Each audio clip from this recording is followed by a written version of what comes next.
Bakit ba lumiliit si Junjun?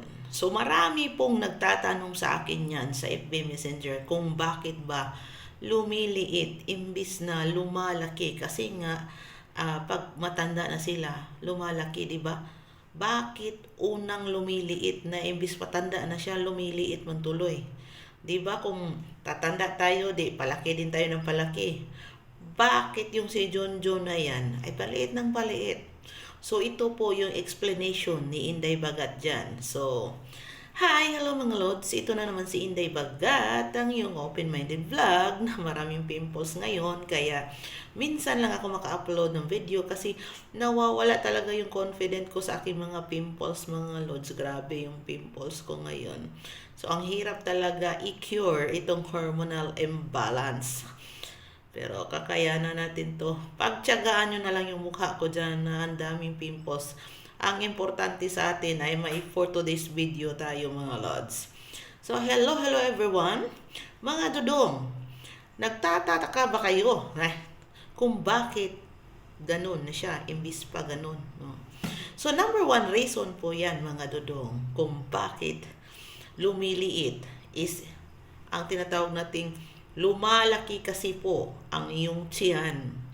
Pag malaki po ang tiyan ng lalaki, ay lumiliit, tumatago-tago din yung si Dodong, yung maliit na Dodong ninyo, na si Junior. No? Kaya kailangan yung paliitin ang iyong tiyan. Kasi ang lahat ng mga muscles, mga nutrients, imbis na pupunta doon sa kaugat-ugatan, inapunta na lang sa tiyan. So, palagi po talaga yung i-maintain na lumiit ang yung tiyan, mga dudong. So, number 2, dudong, ito yung tinatawag nating kulang sa lulu.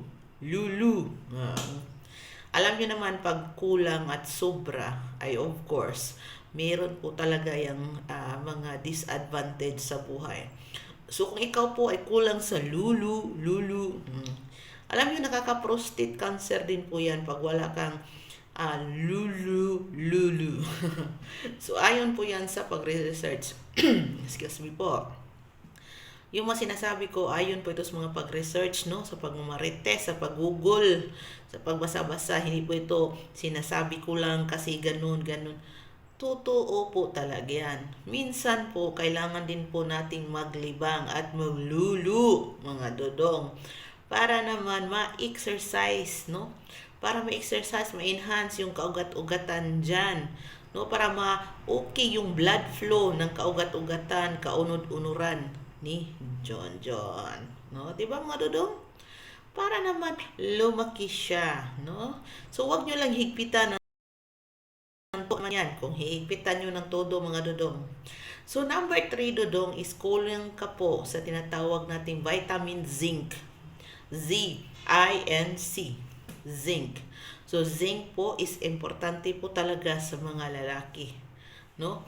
Lalong-lalo na sa mga lalaki na mahina na tigasan. No?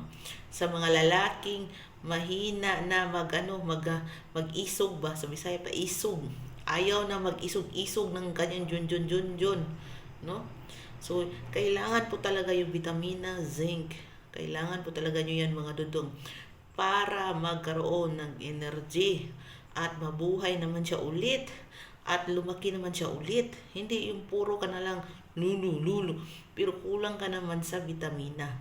So, kailangan nyo din po ng vitamina zinc. Diba mga dudong? So, sana naintindihan mo mga dudong, yung mga dudong, ang mga sinasabi ko mga dudong.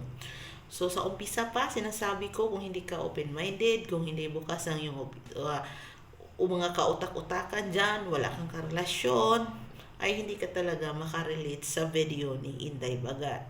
Pero kung ikaw yung dudong dyan na bukas ang isipan, pinagtsaan ang mukha ni Inday Bagat dahil matagal na siyang subscriber sa YouTube channel ni Inday Bagat, ay of course, thank you very much sa pag-patronize sa mga video ko. Kahit ang pangit-pangit ko naman. Hindi mo yan sa kapangit dong, no?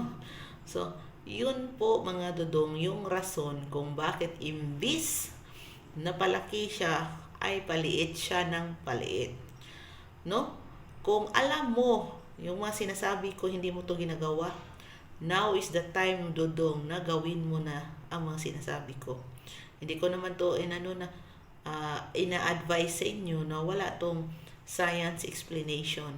Of course, di tayo magpataka-taka dito o advice so niya mayataps tayo niyan mga Dodong, no? So itong sinasabi ko, Dodong, is of course with ano talaga yan. So sana manood pa kayo sa iba kong video kasi marami pa talaga kayong matutunan dito sa YouTube ni Inday Bagat, no? So pagtiyagaan nyo na yung mukha ni Inday Bagat. Someday, somehow, gaganda din to. Basta manood lang kayo sa akong mga video, mga Dodong, para may income naman tayo dyan. So bye-bye for now, mga Dodong. So sana may natutunan kayo sa araw na to. At don't forget na mag-comment naman down sa below. At kung gusto yung magtanong, wala akong ibang FB page, Inday Bagat. Message nyo lang ako doon. Or, basta makikita nyo lang doon, yung mga FB ko, nakatag lang lahat ng account ko. Message me anytime kung may katanungan at may gustong i-share sa buhay. Walang iba, Inday B.